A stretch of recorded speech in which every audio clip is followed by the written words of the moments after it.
Okay, good afternoon, class. Thank you once again for another week in PHS 104. And we will be talking about force and motion.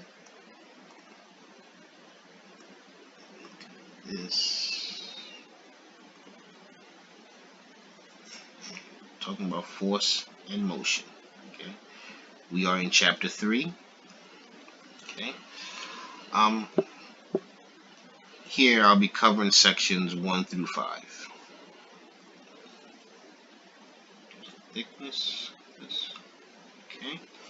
In chapter 2, we typically talked about motion, right? We discussed what motion was, but we did not talk about what caused motion.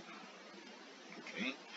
Now, the act of pushing something will cause an object to start moving, or to speed up, or to slow down. In scientific terms, we call this force. So this chapter really is going to highlight the correlation between force and motion. Some of the key terms that I believe will be helpful as we progress in this chapter: force, unbalanced, or net force. We're going to talk about Newton's first law of motion, inertia, mass, Newton's second law of motion. Okay, we're going to talk about the weight, talk about friction, Newton's third law of motion, Newton's law of universal gravitation. We typically going to stop right here at section 3.5. Okay. Now, force can be produced, or I should say, force can produce a change in motion. Okay. So, of course, if you have an object and if you apply force to it, of course, whether that motion was a stationary or was in motion itself, force can actually produce a change in motion. Okay, a force can set a stationary object into motion. So I just said before, if you have an object that's stationary, if you apply force, it will be in motion. In other words, a force can produce a change in velocity, speed, or acceleration. Okay. Now, from a scientific definition, keep in mind that force is a vector, meaning that it has magnitude and direction. And that's very important. Okay. Force is a vector quantity. It has magnitude and direction. Okay. So that's the definition of a vector. Okay. So a force is a vector quantity that is capable of producing motion or change in motion. That is, a change in velocity or a change in acceleration. The term capable, okay, as I used here, capable, is very important because force needed to change or produce motion can be balanced or canceled by one or other forces, making the net effect of the force to be zero. So if I have an object here, I have one force going this way, another force going this way, but these forces, they typically cancel each other out. So this object does not move. No motion. Okay. Now, when considering the application of one force acting on an object, we say that the object experiences unbalanced or net forces, or net force. Okay. So take for example, we see here in this example, the top example, we see here that F1 equals F2, meaning that the net force on this side, or the sum of the forces on that side, is equal to the sum of the forces on this side. That means everyone's at a standstill at that point, okay? Because the forces are balanced. F1 equals F2. Now we have another scenario here whereby the forces are not balanced. As you can see, the team over here actually has a greater force than the team over here, and therefore they can pull this team towards them. Okay, so you can see here that F2 is greater than F1, then there is an unbalanced or net force, okay, to the right, and motion occurs. Okay, so in order for motion to occur, there has to be an unbalanced or net force in order for motion to occur. And again, as I said in case number 1, you have two applied forces, but they're equal in magnitude and acting in opposite direction. Okay, so again, you have this object here. You have force. Team 1 has F1, and Team 2 has force 2. This is, okay, let me just use the example that they use here. So this is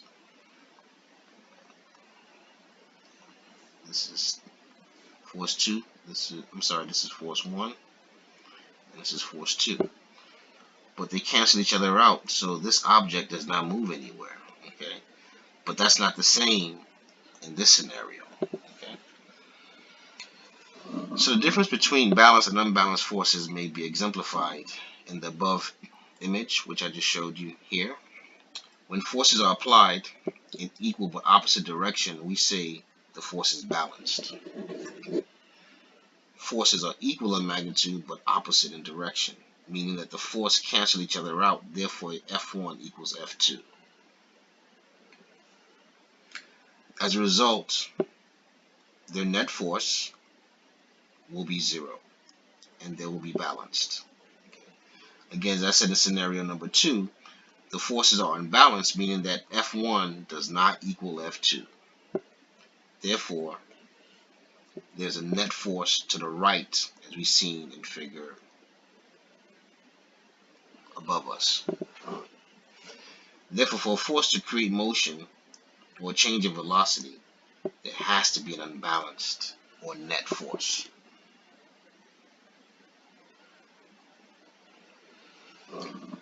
As we move on to section 2, we want to talk about Newton's first law of motion. So Newton's first law of motion really outlines that an object will not change its motion unless acted on by an unbalanced force.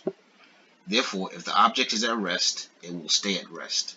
If the object is in motion, it will remain at motion or at the same velocity. The idea of an object wanting to stay at rest or maintain a state of motion experiences some kind of resistance, a resistance to change in motion, and we call this inertia. Inertia is nothing more than an object unwilling to change as a force is being applied to it. So there's some kind of resistance to that typical object. Okay?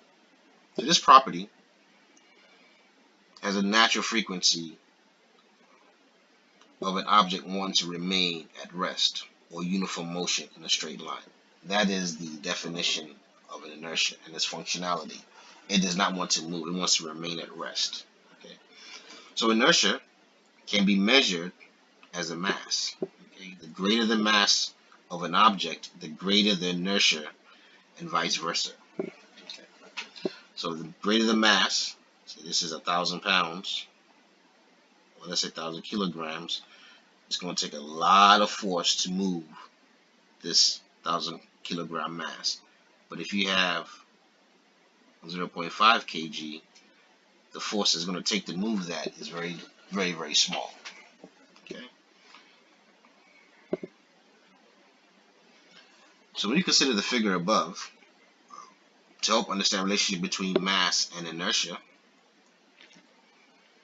you have to push two different people on swings. So you have person 1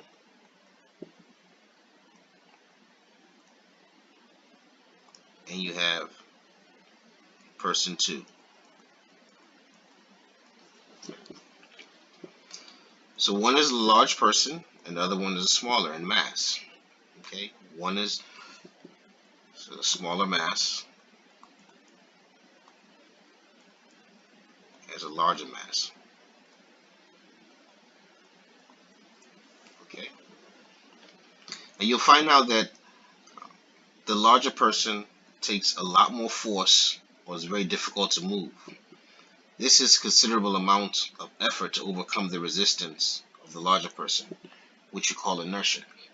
Unlike the smaller person, you take less effort is needed to overcome the inertia to get the smaller person to move. Okay?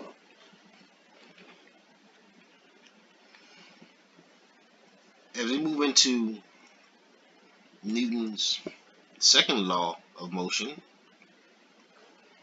in chapter 2, the study of motion, in particular acceleration, which is nothing more than the change of velocity divided by the change in time, this was discussed. But we did not discuss what causes acceleration. Okay. We know from discussion that unbalanced forces acting on an object or mass is directly proportional to the magnitude of the force applied. And that's being exemplified in this equation right here. This funny looking symbol is just nothing more than proportionality sign.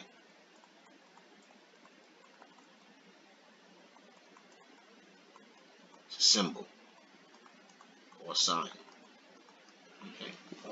It just means that A is proportional to F. A meaning acceleration and F being force. Okay. So in other words, the greater the force applied, the greater the acceleration. Okay. Which makes sense, right?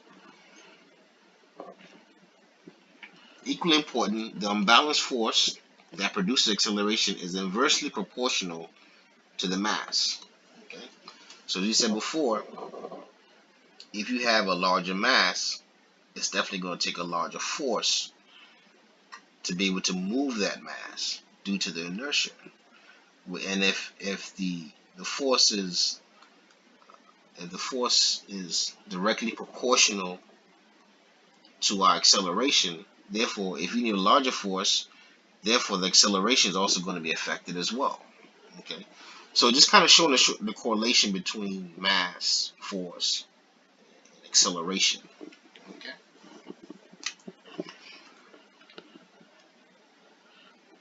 Therefore, we have here given that the unbalanced force, the greater the mass of an object, the smaller the acceleration, which makes sense, right?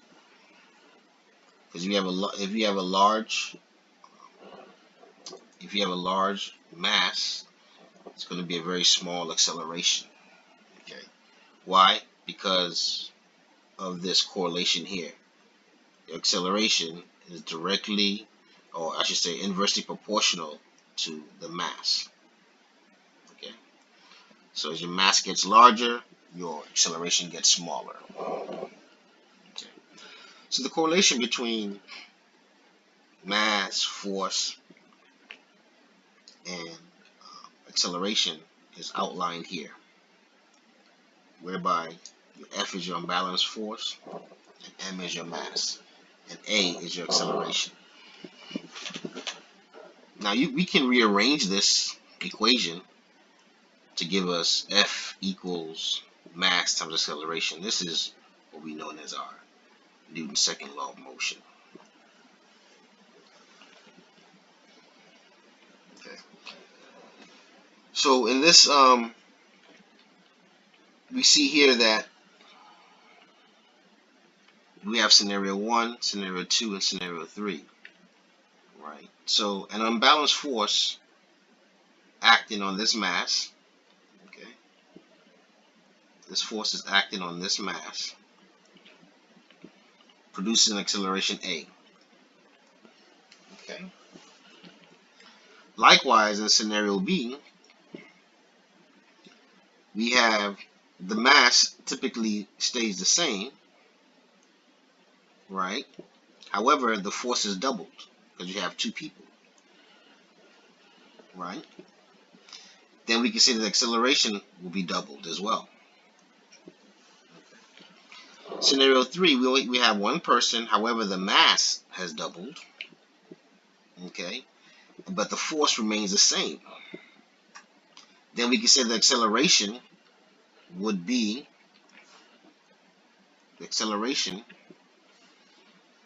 will be cut in half. Okay. So kind of look at the relationship between all three scenarios and see how each factor, whether it's the force or the mass or the acceleration, is being affected. Okay. Now we talked about force extensively, but let's talk about the units of force. Okay. And the unit of force is called a Newton. Okay. Now again, your force is nothing more than your mass times your acceleration. And the newtons, or the SI units for force is newtons. Okay, the SI units for mass is kilogram, and the SI units for acceleration is meters per second squared. So when you put all these together, your newton is nothing more than a product of the kilograms times the meter per second squared. Okay. Now dealing with the British units, our force, we call this a pound. The unit of force is pound. The unit of a mass is what we know as a slug. And the unit of acceleration is going to be feet per second squared. Okay. Again, this LB is nothing more than pounds. Okay. So we have an example here where we are asked to find the acceleration of two applied forces. Okay. And the forces are applied to the block connected by a string and resting in a frictionless surface. Okay. So we have force 1 is acting on mass 1, force 2 acting on mass 2. Okay. But the forces are in different directions. Okay. So the question is really asking us to, like, if the mass of each block is 1 kilogram and the mass of the string is negligible, then what is acceleration of the system? Okay. So kind of want you to keep in mind that we have two forces acting on the block. M1, we have two forces acting on M1, meaning we have F1 that's acting on M1 and we have F2 acting on M2. Right? So the net force is being actually put into practice would be F1 plus F2. However, F1 is facing or is going to the left while F2 is going to the right. So by convention, if by going to the left is known to be a negative sign. Okay? And by going to the right is known to be a positive sign. Okay? So now when we take the difference of those two, you're going to get a 3 newtons will be our net force. Okay? Now since we have two masses, we have to add up the masses involved, which would be 2 kilograms. Therefore, the net force divided by the total mass will give us the actual acceleration of this particular object that is experiencing two forces. Okay.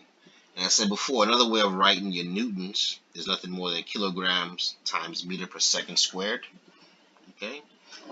Now, in order to be able to extract certain units from the newtons, you want to break the newton down as we have right here. Then if we plug this in, so instead of putting 3 over 2 newtons per kg, we know that newtons is nothing more than kg times meter per second squared, which is what we have here. It's unit of force. And then we have our kg, which is right here. So you can cancel out the kgs, and you're left with only meters per second squared. Okay, and that's what we have right here. 1.5 meters per second squared, and that's the units for acceleration. Keep in mind the units for acceleration is nothing more than meters per second squared. The units for force is newtons. You can write that kilograms times meters per second squared. Okay, and that's very important that you understand the distinction between these two. Okay, and of course our mass is nothing more than kilograms, or it's going to be a slug. So Newton's second law may also be analyzed, whereby, because as we said before, F equals mass times acceleration. This is Newton's second law, right? So if we know that centripetal acceleration in chapter 2 was, this is our acceleration, well, we can go and plug in and substitute these variables, okay? Whereby now your force is your mass, and the centripetal acceleration is nothing more than v squared over r, okay? So this could be another form of force. And again, this is the acceleration, centripetal acceleration, okay? Now the concept of mass and weight is discussed also, and keep in mind that the amount of matter an object contains is also known as a measure of inertia, right? Now, weight is related to the force of gravity, or the gravitational force acting on a mass or an object. So these are two different things entirely, okay? An acceleration that is gained by an object due to gravitational force equals what we call acceleration due to gravity, and it's being denoted by a g, okay? Now, the weight is nothing more than a product of the mass times acceleration due to gravity, which is this g, okay?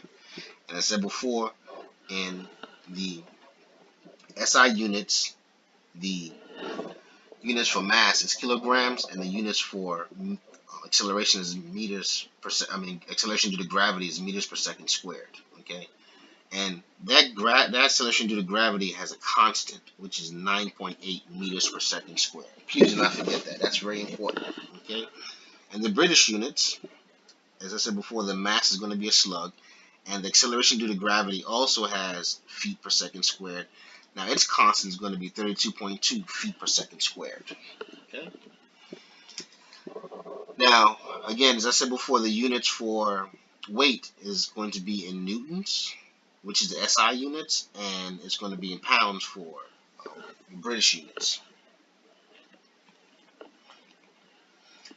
So we have an example here where they're asking us what is the weight in newtons of 1 kilogram of mass on the Earth and on the moon. Keep in mind that the acceleration due to gravity on the surface of the moon, right, denoted by g sub m, is 1/6 of the acceleration due to gravity on the surface of the Earth. So our gm, which is the gravitational force as a function of the moon, is 1/6 of the gravity of the surface of the Earth. So that's what's going to be 9.8, as I said before. That g has a constant, equals 9.8 meters per second squared. And this is an SI unit on the metric, and g equals 32.2 feet per second squared. And that's going to be in imperial or British units. Okay. So the first question again is asking us what would be the weight, okay, of a 1 kilogram mass on the Earth. So this is our mass, 1 kilogram, okay? And acceleration due to gravity, of course, is 9.8 meters per second squared. Our weight is nothing more than the product of our mass times our acceleration due to gravity. And when you do the math, this is typically what you're going to get. Now they want to know what is going to be the actual weight, the weight of 1 kilogram. The mass of 1 kilogram on the moon. Okay, and again, our mass happens to be 1 kilogram, and the gravitational force is going to be 1.6. This is 1/6 of the gravitational the acceleration due to gravity based on as a function of the Earth. It's 1/6 of that, so that's 9.8 divided by 6, and then we get 1.6 meters per second squared. So since we know the mass and we know the acceleration due to gravity as a function of the moon, then we could find our weight, which is nothing more than a product. Weight is nothing more than the product of mass times acceleration due to gravity based on the actual function of a moon. Okay, and then we're going to get 1.6 newtons. Okay. Now, friction. Friction is another property that's worthy to be discussed. Um, this is the resistance to relative motion, right, that occurs between two materials that are in contact with each other. So we know that friction is increased, such as by adding sand on an icy road to increase traction, or friction can be reduced by lubricating contacting surfaces. Take, for instance, we have some automobiles that will not run without any kind of proper lubrication. Okay, so friction is characterized by a force of friction that opposes an applied force, okay? Especially between solids. Um, you have what you know as a static friction. You have what you know as a slide-in friction or dynamic friction. Okay. Now, a static friction occurs when the frictional force is sufficient enough to prevent any kind of relative motion. So as I have right here, I have a block that's typically I have a block here that's on this incline, and this block is typically not sliding downward, right? So the block stays stationary on the incline above, right? So we call that a static friction. Okay. Now another scenario whereby the block is typically sliding on this incline due to an applied load or applied force. Okay. In other words, um, an applied force has to get the block moving. Okay? That's what's needed for the block to be in motion.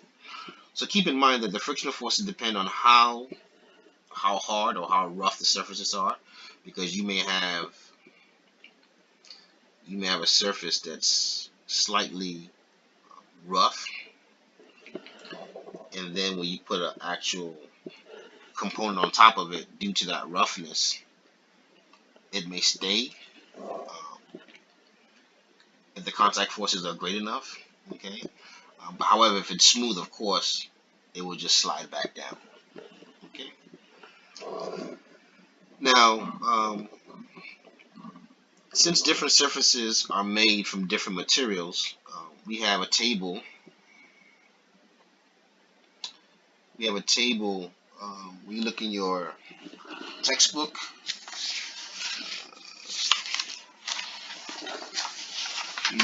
textbook, you'll find a table that outlines the actual different coefficients of friction. Okay, and that's table 3.1. If you look in your textbook. Okay, so these typically characterize the coefficient of friction, right? The mu, we call this mu sub s. The s stands for the static, and mu sub k. The k stands for kinetic or dynamic. It means it's in motion. Okay, so they typically give us some of the values of some known materials, right? Again, our core static of um, friction in terms of a coefficient of static friction, mu s, is proportional to the maximum applied force needed to overcome static friction. Again, static is nothing no more than stationary. So a force has to be applied to get that object to move. Okay? Unlike your dynamic coefficient of dynamic friction, right, is typically proportional to the applied force necessary to keep the object moving. Okay? So once the object is moving, it wants to stay um, in that state, right? So therefore, your coefficient of static friction is greater than that of the dynamic friction because it takes more force to get an object to move than to keep it moving. Okay. Now we want to talk about Newton's third law of motion. Here he highlights that for every action there is an equal and opposite reaction. Very simple. Okay. For every force there's an equal and opposite force. In other words, when one object exerts a force on a second object, the second object exerts an equal and opposite force on the first object. Simple as that. And this can be mathematically displayed here, right? F1 is going to equal negative F2, okay? Again, the force applied on an object 1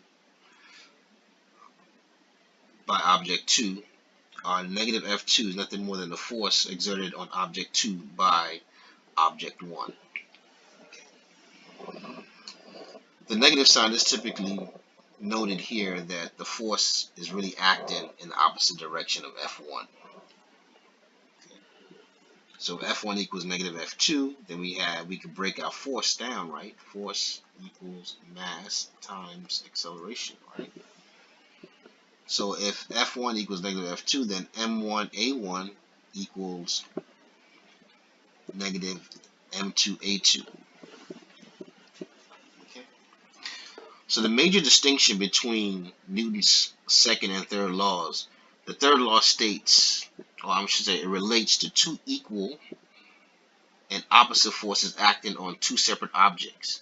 The second law of Newton relates how force is acting on a single object, causing it to accelerate.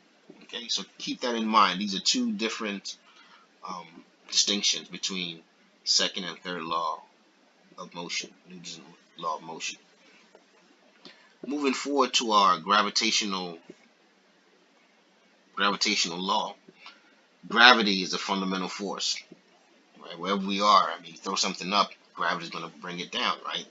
So it's associated with mass and causes a mutual attraction of mass particles. In other words, every particle in the universe attracts every other particle within a force.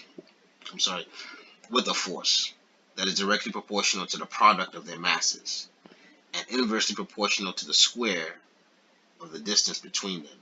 And typically, all what that means is that our force, gravitational force, remember this sign again? It's a proportionality sign.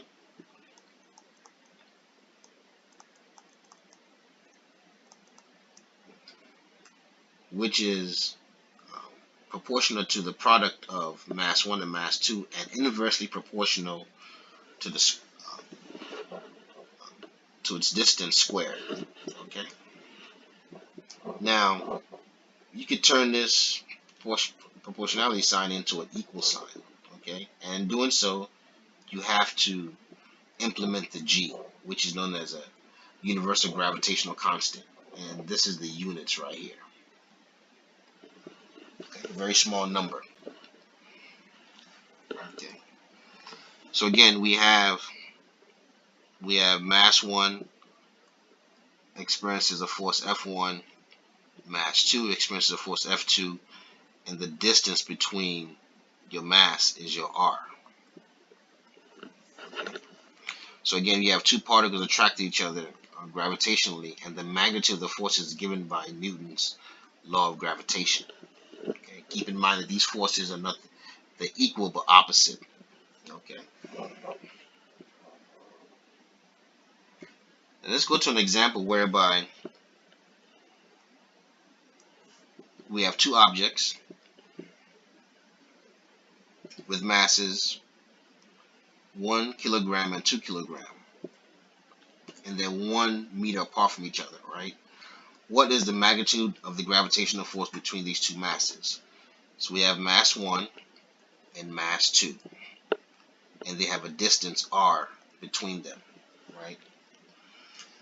So we can, and since we're dealing with gravitational forces, we know that a force equals our mass times g. Okay. So we can find F1, which is nothing more than 9.8 newtons, because our mass is only 1 kilogram, and our g is 9.8 meters per second squared. Likewise here, our mass is going to be 2, so therefore, and our acceleration due to gravity is 9.8 meters per second squared. This value does not change. This is a constant. It does not change. Okay. And we get 19.6 newtons.